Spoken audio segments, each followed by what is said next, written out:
y'all doing this evening? Welcome to The Bucket. This is episode 4. I am your host, Squeege. I wanted to apologize in advance for the delay on episode 4. I know it took a while. I wanted to do a little bit of reconfiguration on how this is going to work.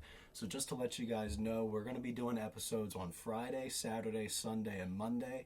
Friday's episodes are going to recap any events that happened Tuesday through Friday leading up to the episode that comes out. Saturday is just going to recap all the events that happened Saturday. Sunday is going to recap all the events that happened on Sunday. Monday, we're going to recap all the events that happened on Monday. Simple as that. That's how the bucket's going to work from here on out for every week. So I will see you guys tomorrow. I promise there will be a video up all of those days this weekend and every weekend from here on out. So let's go ahead and get started for this week. We're going to start off in the BBL, the Big Bash League Down Under.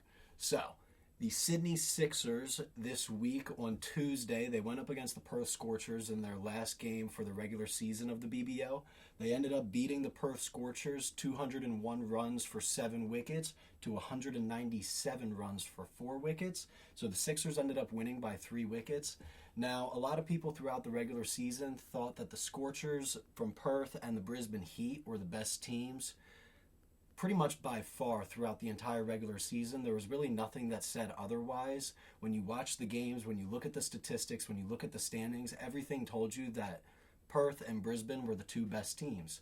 However, following up that win at Perth, Sydney qualified for the qualifier. Who did they play in the qualifier? The Brisbane Heat. What did they do? They followed up that win against Perth at Perth Stadium, and they beat the Brisbane Heat in the qualifier to qualify for the BBL finals, and they sent the Heat not home, but to qualifier 2, I think it's called. I might be wrong on that one. Anyway, the Sixers beat the Heat in the first qualifier, 152 runs for 8 wickets to 113 runs for 8 wickets. So in the end, the Sixers ended up winning by 39 runs.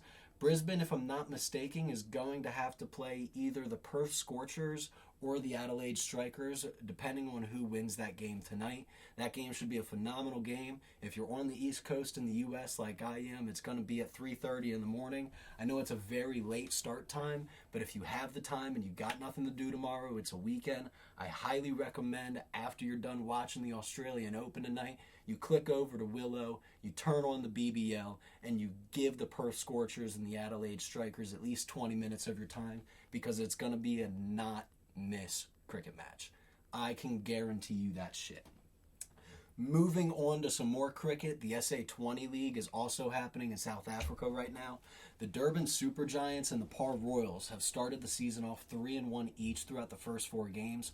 However, I will say that even though they're the ones who are at the top of the leaderboard, I personally still think that MI Cape Town, who's sitting at 2-2 through 4 games right now, they have a net run rate of 1.556. I still think they should be the competition's favorite to be the champions at the end of the season. I still think they should be the favorites to host the trophy. I still think that they are going to be the team who ends up winning SA20. That's just my opinion. Par Royals and DSG, the Durban Supergiants, both have started off great.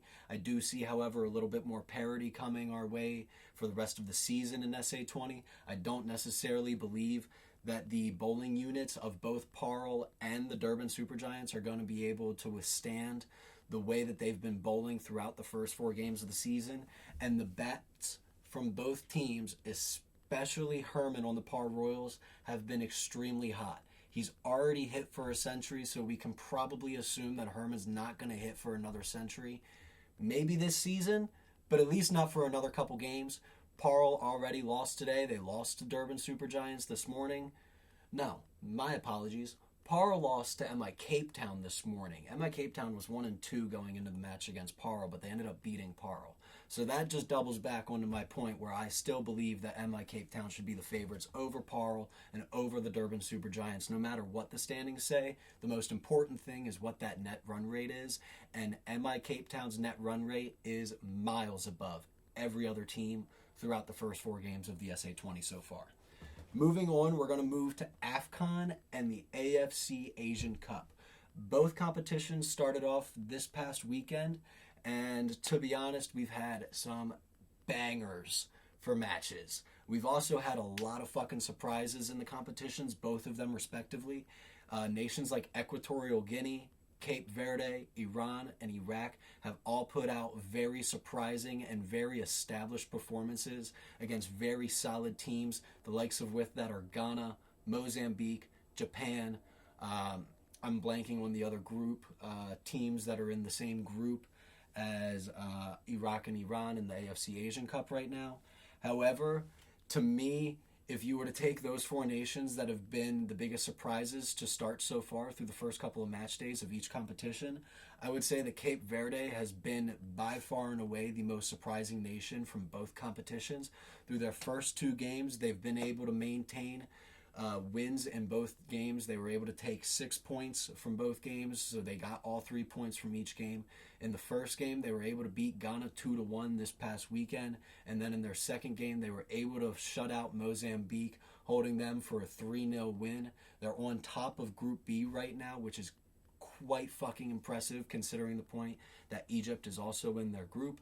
However, with Mo Salah going down today with the hamstring injury that he suffered in the group match today for Egypt, I do have a feeling that Cape Verde is actually going to win that group, and Mozambique is going to finish second, and Egypt might not make it out of the group stage at AFCON 2024, which would be absolutely fucking insane, considering coming into the competition, the only team behind Senegal who was favored to win the AFCON was Egypt. And now it looks like that they might not even make it out of the group stage, which is fucking wild. Moving on from soccer and from cricket, we're going to go to the world of tennis. The Australian Open also started this week. Mira Andreeva and Maria Timofeeva have been absolute stars. They have burst onto the scene this week. Mira Andreeva last night maintained her incredible run at the Australian Open. She was down 5-1 in the final set to Diane Parry. She ended up winning that final set. She won it 7-10 to 6-5.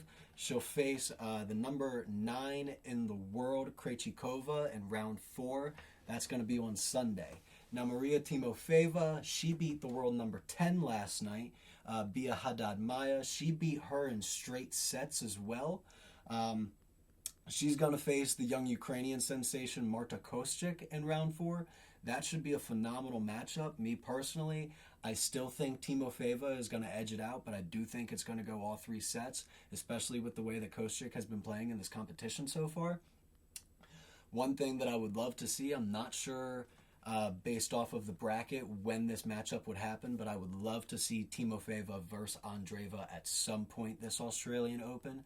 Both ladies are on absolute fire. They're playing fantastic tennis right now, and there is not much that's going to be able to slow them down unless they run into the likes of a Coco Gauff or an Aryna Sabalenka, especially considering the fact that major players like Haddad Maia, like Ons Jabeur, like Rybakina, my apologies, I blanked there for a little bit. Players like that are already out of the competition, and players like Haddad Maia and Ons Jabeur are already out of the competition because they lost to Mira Andreeva and Maria Timofeeva. So, the rest of the Australian Open should be phenomenal. Not to mention the men's side of the competition has been phenomenal as well. Ben Shelton was knocked out last night by Mannarino in an incredible 5-set match. Shelton was up 2 sets to 1, and then wasn't able to finish it out and lost the final 3 sets. So Mannarino is going to move on to round 4 instead of Ben Shelton, which I'm not going to lie, I'm kind of upset about. The other one that I was kind of disappointed in was Jack Draper's performance for round 3. I thought Jack Draper against Tommy Paul was going to be at least able to take it to 5 or 6 sets. He was not able to. He lost in 4 sets. He's out of the Australian Open. Good job, Benny boy. We'll see you next year at the 2025 AO. Yeah, there we go. So, that is all I have for you this week. That's all I have for you on this beautiful Friday. I know you can't see outside, but it is snowing like a motherfucker outside. I will see you guys tomorrow evening. I hope you all have a fantastic rest of your Friday night, a beautiful Saturday morning. Enjoy the first 2 games of the NFL divisional playoff round, and I will see you after those games tomorrow night. Sayonara, Stallions, and y'all have a good one now.